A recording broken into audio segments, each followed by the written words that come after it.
To kick off this episode, we have Super Mario Land 2 6 Golden Coins. This was a game I had a bit of trouble trying to record. My own copy's save battery had died, and my Super Nintendo was being very temperamental when I was trying to play it using the Super Game Boy and kept resetting, so finishing it all in one sitting wasn't happening. But then this game was added to Nintendo Switch Online, so I decided to get that 7-day free trial so I could record this game, and ended up getting 11 total games recorded from it in that period. It's also why I have a pair of black bars covering the sides of the screen. I don't mind the border itself, but the fact you can't get rid of your Switch profile icon in the corner bothers the hell out of me, so I have to cover it up. As to this game, it's one of the earliest Mario games I've ever played, after the games in All Stars and Mario World. I'd even played this a couple years before I'd even tried the first Mario Land. My uncle had the original brick Game Boy and this game, so when I'd be down at my grandparents' I'd give this a go and get my arse kicked. And when I got my own Game Boy Color at 8 and he stopped using his, I just pilfered his copy and kept it ever since without complaints. The game is set right after the end of the first Super Mario Land. Having rescued Daisy from Tatanga in Sarasa Land, Mario returns to Mario Land, his own country which he apparently has. It's been taken over while he was away and his castle, which he apparently has, is being ruled by Wario, making his first ever appearance. He's scattered the 6 golden coins that open the castle all over Mario Land, so Mario has to go get them all back. On starting a new save, we begin on the world map standing on the first level, Mushroom Zone. Already you can see the visual improvement from the first game. Mario looks less like a tiny speck on the screen and more closely resembles his sprites from Mario World. Series regulars show up after skipping the previous game, like Goombas and regular Koopa Troopers. Mario himself feels easier to control and less slippery, and his jumps feel less heavy than they did in the first game. Of course, Super Mushrooms return to make him big and I can still go down pipes. Being big allows Mario to perform a spin jump like the one in Mario World, by holding down while in the air. It can be used to break certain blocks from above. Out of the pipe, and I think this is the first game I've covered to include Paragoombas. We still have piranha plants coming out of the pipes. Since the Game Boy was black and white, you couldn't include the walnut mushroom and have people tell the difference, so this time extra life items are big hearts. Stars also return for invincibility with a unique jingle that only appears in this game. These bells halfway through the levels act as checkpoints when run. Normal fire flowers are back after skipping the first land, and once again due to being in black and white, Fire Mario's design was changed to include a feather in his cap. Fireballs are stronger in this game than they are in most others, being able to break certain blocks. After jumping some spikes I can climb a series of blocks to hit this bell high above the exit.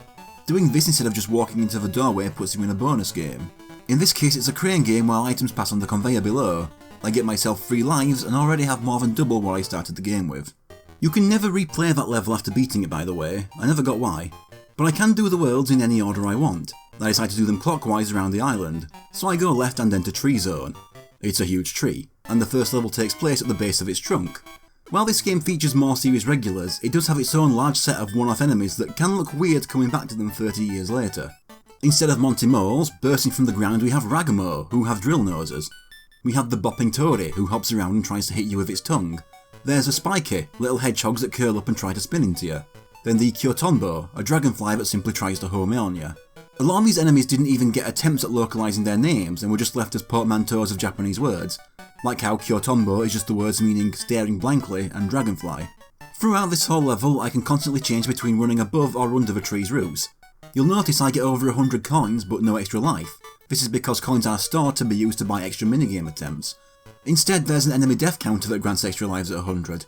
After getting on top of the roots and running along the top a bit more, I ring the bonus bell and finish the level. This one is a ladder game with 2 mice randomly blocking off a branch each. I just hit the first switch immediately, which gets me the carrot, transforming me into Bunny Mario. I move on to level 2, which is inside the tree. All of this level is what I assume is tree sap that I can jump in and travel up by mashing jump. Some of them have move fish swimming around in them. Bunny Mario is like Super Mario Bros. 3's Raccoon Mario but without the flight. Mashing the jump button will make him flap his ears to slow his descent. It can be pretty broken if you're good at button mashing. Pressing fast enough will slow Mario's descent so much he'll be practically floating in place. I just keep navigating the sap, avoiding the move fish and the spikes on the ceiling until I go through a pipe. In this room is the Noko Bombette, a grown-up version of the Bombshell Koopas from the first Mario Land that now resemble Buzzy Beetles. After I reach the checkpoint I can go down or forward, and I make sure to stay as close to the top of the screen as possible. This sees me eventually going up what looks like a staircase made of tree sap platforms. I then have this section going up and down around these walls until I reach the top. The level's normal exit is found by dropping down from here, but instead I jump across to this tunnel in the top right corner. I go through the pipe and it takes me to the level's secret exit. This opens up a secret level off to the side. Interestingly, when you unlock a secret level, you cannot move from that spot on the map until you complete it. This first level is very simple. I'm jumping across all these platforms while the level is filled with Koopa Troopers and coins. A huge chunk of them are taken out by the shell of the first Koopa I kick at the beginning, as I just quietly float above the rest of the level with my rabbit ears until I suddenly find myself at the end. Back into the second level to get its normal exit. I drop down at the fork at the end and then climb up some more sap to hit the bonus bell at the end. I get myself another 3 lives from the crane game. I head further up the tree near the top where I can go left or right for a level each. I start with the level on the left. Now we're up in the leaves. We have the generically named ants up here and the battle beetle, who fly up into the air once they reach the edge of the platform. As I hover above the level, alongside the regular piranha plants in pipes, there are the spiked Venus fire traps that spit fireballs at me. I reach the right edge of the screen, climb some more leaves and the platform, then get going to the left. When I get this life here, you can see me getting all cocky, launching myself off and floating, waiting to see the next platform, but then lose my confidence, turn back and go through it properly. All I miss is a couple of these bee flies. If I kept at it, I'd have easily found these platforms going up. At the top, and I couldn't describe the rest of it as I take a running jump and float all the way to the bell at the end. Another 3 lives for me. It's very easy to get the timing on them. You just wait until the crane reaches the left edge for the first time and then press. I then take on the 4th stage on the right. This level takes place in a huge beehive. Crawling around here are Runera, the slowest and easiest to defeat enemies in the game. So harmless and cute I'd feel a bit bad killing them, not that it actually stops me. Up the pipe and some of the honeycomb slots here are empty, some having eyes appear in them that belong to bees. I ignore the first one, but the second that comes out near the next pipe takes my bunny ears away. Now I have to play the level properly. This next room has big bees, which answer that common question, what if a bee was also a thwomp? I then lose my height, changing my mind halfway through running under one. Across a few more to reach the next pipe. Next room has Grubby, a spiky Unera. But I'm only little, so I run past everything until I find these 3 pipes. I go down the middle one to find several rows of question blocks I can hit. There are Grubbies I can kill here by hitting the block underneath them. Taking the blocks on the left side gets me a mushroom again, while the ones on the right get me another star which I use to run to the next pipe. I get my fire flower back, run across the blocks above these pods where little guys called Tamara jump out from. Down the next pipe and I discover that bees are immune to fire when one of them refuses to burn to death and robs me of my new fire flower. Past it is the end of the level, with one of the blocks leading to the bell being hidden. I get myself a new carrot from the game. That just leaves the last level of this zone. We're at the very top of the tree now, crossing pits with Paragumbas floating above them. I reach this owl that flies upwards when I jump on his head. The next section would be jumping over owls flying left and right, but instead I just rabbit my way over them. There's a cloud here too, but I hover over some more to the next platforms I see. The checkpoint is underneath and I take on the first Don Don, a bird that just flies in a straight line. I get floating some more to get blocked by a wall of blocks. I go up the pipe inside and hit all the blocks at the top to find a star. Then I hover over the rest of the level to the pipe leading to the zone's boss, Big Bird. He flies to one corner of the screen and swoops down in an arc to the next, but I just hover on the side he's flying to and he gets his own stupid self killed flying into my feet 3 times. This gets me my first golden coin. Any golden coins you have are lost on a game over, so you'll have to repeat any boss levels you'd finished. For the intended first easy world, I like the tree zone. There's a level of progression through it that the previous Mario platformers didn't really have, starting at the bottom of the tree in the first level and slowly making your way up through the others. North of Tree Zone there's an optional level just hanging on the main map. This is the Scenic Course and it's probably the least interesting level in the game. It's an auto-scrolling level, but unlike auto-scrollers in other games, this one is entirely on a flat surface with no real platforming, just dealing with enemies and the odd block. I get my first F here though when the screen scroll crushes me after I miss a jump aim for a block, but then I make it to the end next try. You get nothing for completing this level, just 1 point added to your number of level exits found on the save select screen. Moving left from that stage and up these ladders to the top left corner of the map takes me to the Hippo stage, named for these big hippo statues, but I'll get to them later. First I drop down into the water here for a bit of swimming. I get a new enemy in the birdfish, who jump out of the water and glide across the screen. Out of the water are these floating urchins, the Unibo, looking just like the Gordos from Kirby. Blurps return from Mario World, making one of their very rare appearances in the series. There are coins I can grab out of the water, but I stick in the water for most of this. There isn't much to say and I get out of the water to find the exit, with a second exit right above it. So I go back in the level again and use the bubbles these hippos create to float along the top of the screen. This allows me to safely fly over the entire level, avoiding every obstacle until I hit the bell at the top and go through the other exit. However, I just get a fire flower from the game when I'm already in that form. Taking the hidden exit puts me into Space Zone. I start the first level and Mario is wearing a spacesuit, which as a kid I thought was the coolest thing ever. Nowadays Mario being in space isn't anything special, but this was a first, as was changing Mario's costume to fit the level. Of course, being in space lets Mario jump higher and makes him floatier. As for enemies, there's the Bomu Bomu, weird pig things with cannon mouths. As I cross a couple spike pits I meet the number 48, UFOs with eyes that float around. There are also a few lies hidden way out in the top of the level, requiring the use of hidden blocks. I get taking huge leaps from all the blocks, taking out the Poro that flies side to side, and finding the checkpoint. Next to the checkpoint is a series of hidden blocks leading up to a series of platforms requiring a running jump to get across. First the platforms are made up of just 2 blocks, and then 1 block until I reach the hidden exit at the end. This makes a shooting star crash right into the moon's forehead, pissing it off a bit and opening this zone's secret level. This is an incredibly easy level, just keep jumping up these rocks grabbing the coins on the way. Then they start going down once I reach the halfway point of the level. Then I've reached the exit. The moon has now gone from being angry to being depressed as I go back into stage 1. From the checkpoint I get jumping over a series of spiked rocks and then a few spike pits to reach the normal exit. This opens up the last level of the zone and one of the most well remembered levels of this game, the Star Maze. It has what is for many people the best music track in the game, and it's my favourite track too. It's an auto-scrolling level but this time there's actual interesting gameplay. In this level Mario can infinitely float, and the whole level is covered in these angry looking stars. Most are still, but there are some that move. At first they just seem randomly dotted around the place, but then they start to form walls and ceilings and make a maze that I have to navigate. And no, you can't just float to the top of the screen and just wait out the level, they thought of that. As it goes on, they give you less and less space to move without hitting a star until you eventually reach the checkpoint. After that there's one last tricky stretch before I reach the pipe at the end and take on the boss. It's Tatanga, the main villain of the first Mario Land. Turns out he was working for Wario this entire time. He's actually the boss I find hardest. He fires 2 projectiles at once, one that goes straight ahead and another that travels along the ground and bursts into a fireball going up. He moves in a similar way to the Big Bird, but you can't get him the same way. I hit him twice, but floating at the top of the screen results in me taking damage and then being finished by a fireball. I have to say that Mario's death sprite in this game has always bothered me and I think I figured out why. His arms look way too long compared to the rest of his body. On my second try the same thing happens after hitting him twice again. Then I die going back through the last bit of the maze. On my third try I hit the back of his machine instead of the glass like I'm supposed to. It takes until my 4th attempt to hit him in the correct place 3 times to take him out and knock him out of the franchise forever.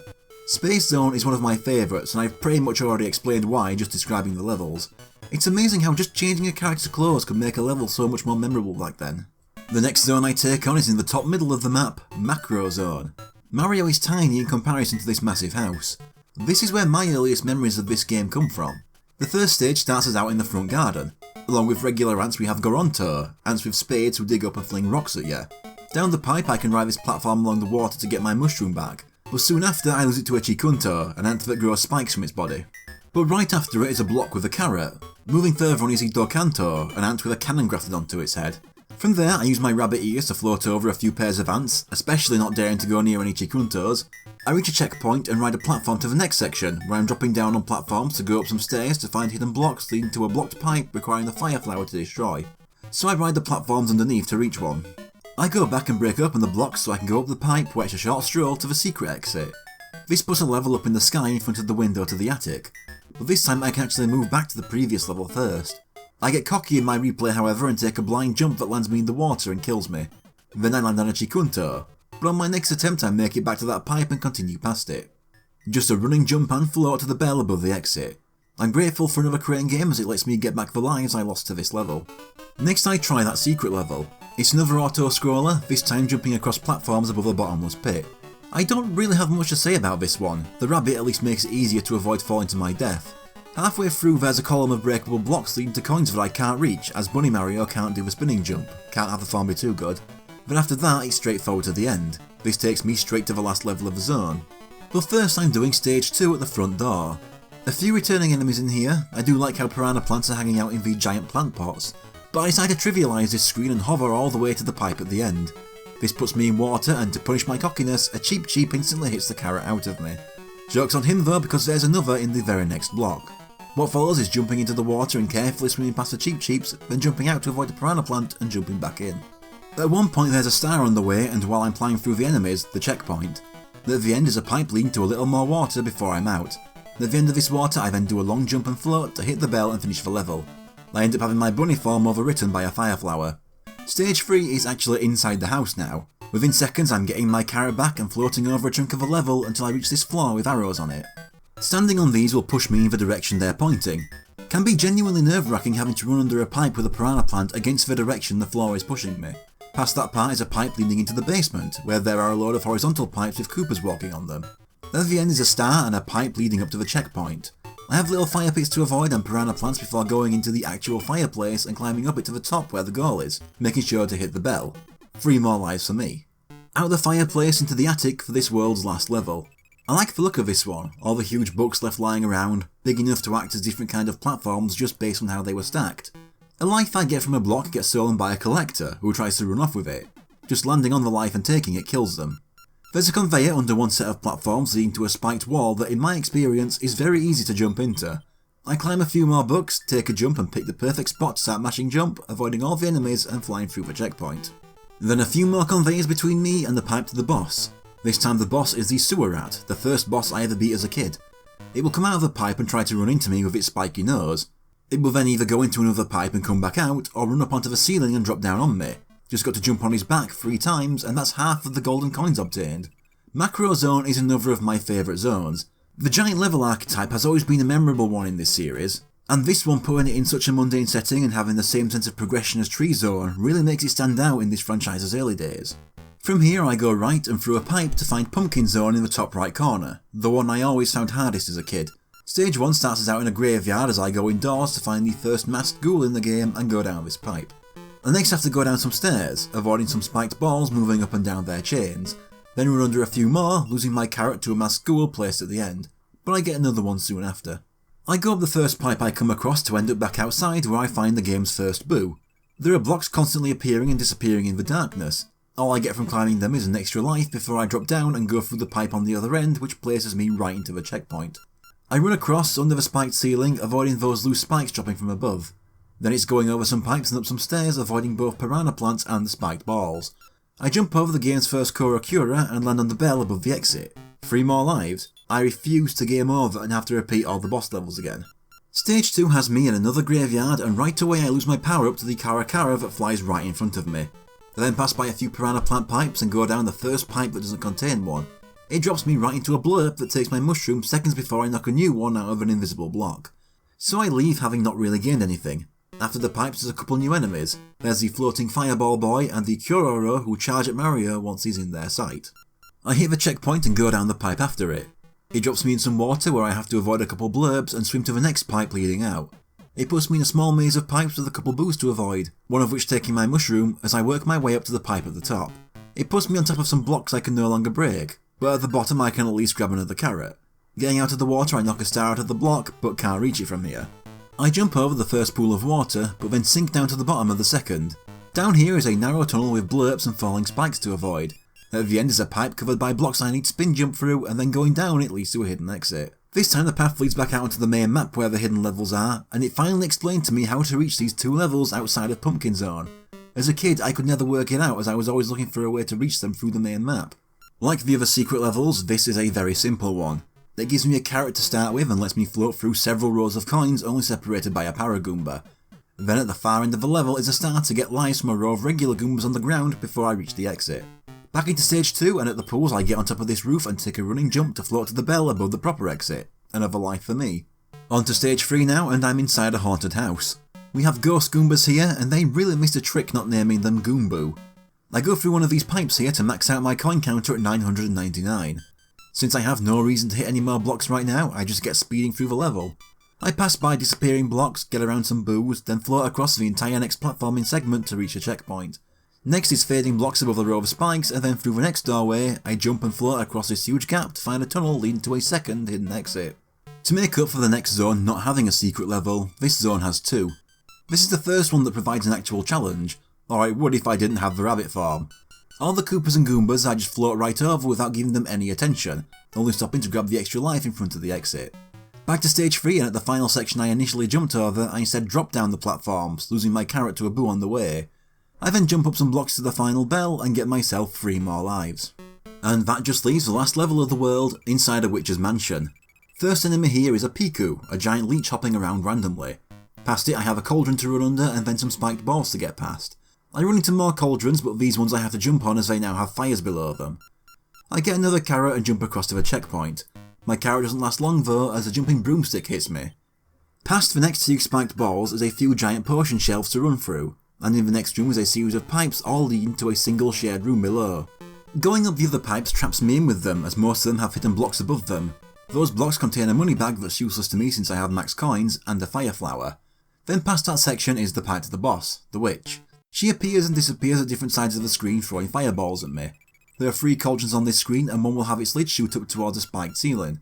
I get a load of fireballs in but lose it to her own, then after I get a jump in I bounce into one of the spikes, then she finishes me off with another fireball.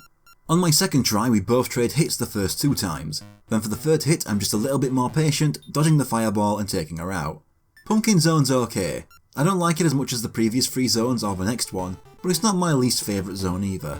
Before I continue to the next zone I return to the middle of the map and go into this little cave in a hill. In here I can spend coins to replay the minigames, with the more expensive ones getting better prizes. I spend all my 999 coins on the most expensive one, which is a slot machine where I can win a double-digit amount of lives. However, I only end up winning 500 coins, so I just halved my money. Next is the Mario zone in the middle right of the map. Why Mario has a gigantic robot statue of himself I have no idea, or why there's an entire level hidden inside his foot. This level is covered in a load of gears that can be used as platforms. After going right a bit I have to climb straight up. There are some smaller gears that spin but they hardly change my pace while climbing. At the top we have Yashichi, spinning blades moving up and down. After it is a pipe leading to a room filled with vertical gears. After crossing a few of them I reach a Tatenoko, a buzzsaw moving left and right, and just jump over it to reach another pipe. This room has a carrot for me to hover over the spike pit, hitting the checkpoint and going through the next pipe. With my ears back I just hover over everything until I reach a wall, needing to get climbing upwards again. And then at the top I have a large drop filled with spiked balls to navigate around using my ears, making sure to land on the bell above the exit. 3 more lives. The second level is revealed when the giant Mario opens his trousers and flashes you. Of course the level is then themed around balls. Balls in the background, balls making up the floors, and balls as the platforms. For the first huge chunk I once again just hover over everything. After a bit I get another new enemy, a bear rolling along a giant beach ball over some spikes. I'm supposed to use its ball myself, but the rabbit works better, getting me the checkpoint at the end. A few more ball floors, then climbing up this frame, then I'm just floating over to the exit bell. The rabbit form absolutely trivialised that level, and I'm fine with that, taking my extra life too. Stage 3 has me moving from Mario's balls to Mario's tongue. This time the first new enemy I see is this toy soldier, the Kid Okato. The block at the end turns out to actually be a jack-in-the-box that tries to crush me while Bullet Bills make an appearance while I avoid it. Next I'm supposed to land on these black balls to make them move along the chain so I can get across the spike pit. But fuck that, I have rabbit ears. I cross several spike pits until I reach the wall at the end I have to pass by, landing on the conveyor and crouching as it takes me through. At the end of the first conveyor, I lose my carrot to a bullet bill while jumping for the checkpoint. Running to the end and I next have to get Mario's neck clamped by a crane as he's dragged over these spikes. He violently shakes about at first but eventually stops. After a second crane it's down a pipe, running down a few narrow floors with bill blasters at the end. At the bottom is an extra life and I have to make my way back up, losing my large state on the way. I use another crane, get my mushroom back and ride a ball up to another crane that takes me to the exit bell. For the first time in this playthrough, I screw up the crane minigame and get nothing. The final level of the zone opens up behind the M on Mario's hat. This level is made out of N and B blocks, Nintendo's old LEGO competitor from around the 60s or so. To start with, I get my ass kicked by this one block, failing for ages to grab its fire flower. The first section is avoiding the spinning blades and getting past a sequence of bill blasters. Then a long climb up some stairs to lose my fire flower to the bullet bill just in front of the checkpoint.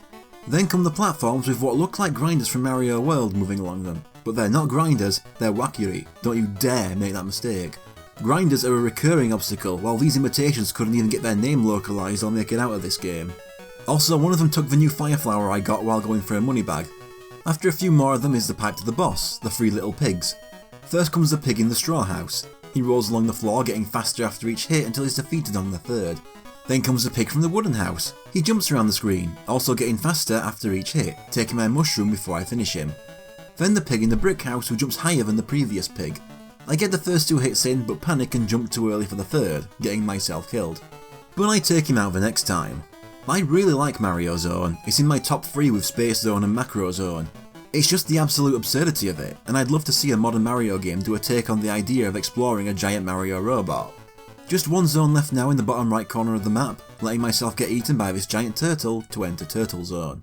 The first stage starts me out on a tiny bit of land before I jump into the ocean, swimming past several Cheep Cheeps and Blurps. There are also these sharks wearing boxing gloves that swim faster in a straight line and take up more space on the screen. then past a few blocks of the checkpoint as a spiny Cheep Cheep. Unique to this game is them starting long and thin and then puffing up to regular Cheep Cheep size.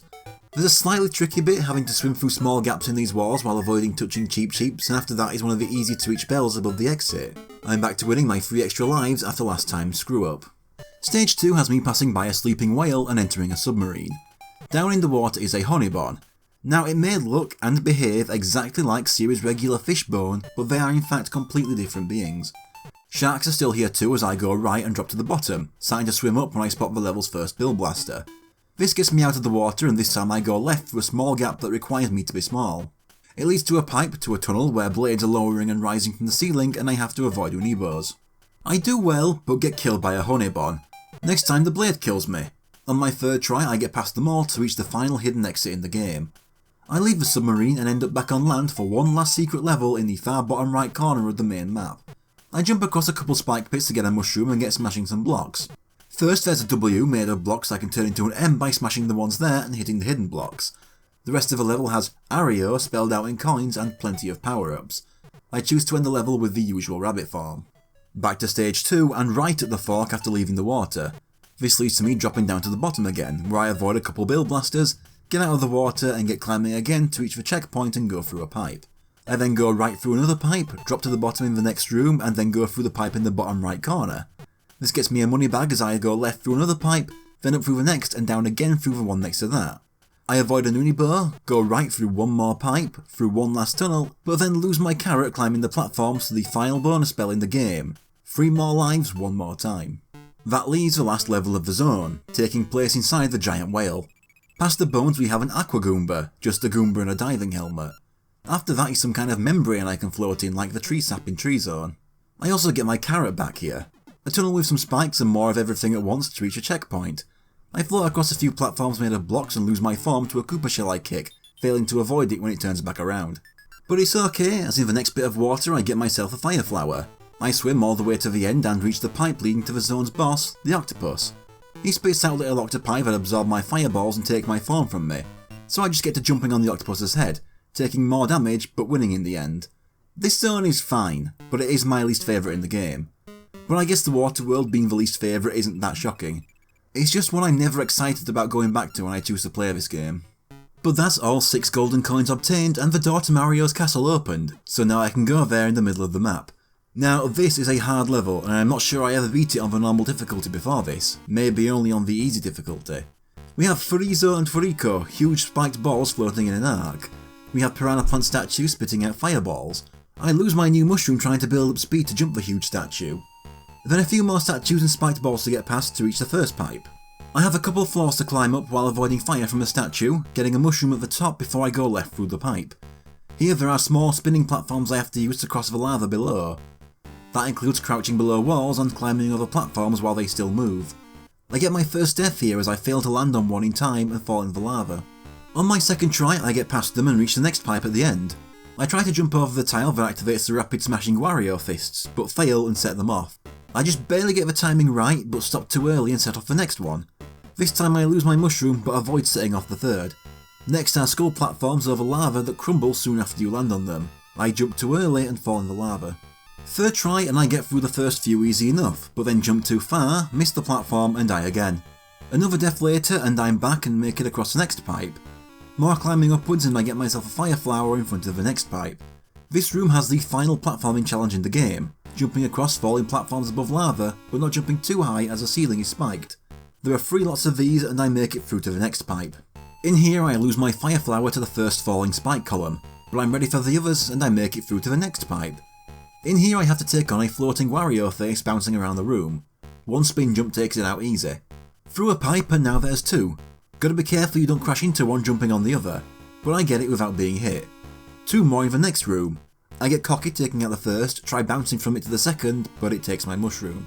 I get rid of it and through the next pipe is a mushroom and 1 more pipe leading to Wario himself. Funny to think that at one point in time, this was all he was, a final boss with no spin-off series yet or anything like that. He runs about the screen and can ground pound to shake it, stunning you. 3 jumps on the head and he'll run off. There's a carrot I can grab in the corner, but it gets me a glitch I've never seen before where Mario slides through the wall and is stuck above the ceiling. I can't get back. In this case, I had to use a Switch Online's rewind function to put myself back, as otherwise my only option was to wait 11 more minutes to die on a timeout. I follow Wario and he also gains a carrot. He floats left and right and tries to crush me. I just need to avoid it and jump on him when he drops. But I also forgot about the lamps that drop when he ground pounds, losing my own carrot. Second time he just slowly descends and so I get him easily. But then he takes a few attempts to get that last hit in. He runs once again and this time they just left me a mushroom. For his final phase, Wario gains a fire flower. He throws big fireballs that cover a lot of space, making me panic and take a hit. But then I quickly get the first 2 hits in. However, I chose the wrong side to land on, giving me not enough time to dodge his next fireball, which kills me. It takes me 3 more lives to get back to Wario, making this my 9th attempt. But this time I got to the final phase with my rabbit farm. When he first jumps, I float to get 2 hits in, then I drop down to get that final one. Defeating Wario reduces him to his own small form, which makes him cry, throw a shoe at Mario and run off sticking out his tongue. Mario's castle is then returned to its true state. Don't feel too bad for Wario though, as he got the last laugh. He took over this sub-series, becoming the protagonist for the rest of the Game Boy line's lifespan. He got his own original side-scrolling platformer on the GBA, which even Mario didn't get, having to settle for ports. As for Mario, I guess he couldn't pay his place off and the bank repossessed his entire island, as it never appears or is mentioned again. Maybe funding hippo snot bubble based space programs and giant robotic tributes to yourself are a bad financial decision. But yeah, that's Super Mario Land 2 6 Golden Coins. Every time I play it I'm impressed by how good it is. Not only is it a huge improvement over the original, I may even like it more than both Super Mario Bros. 2's, but I haven't covered Lost Levels yet so maybe I'll be wrong on that. It's not just good for an original Game Boy game, it's just a genuinely great game in general. He had some really creative world ideas for this series at the time, and things like the progression in the level settings were things that even the main console games weren't doing yet. Literally the only thing I think the previous Land game does better is the overall soundtrack, which I find just a bit better. It's just insane to me to think that this was the last 2D Mario platformer for almost a decade and a half. But while it isn't my favourite of them, it was a good one to go out on at the time.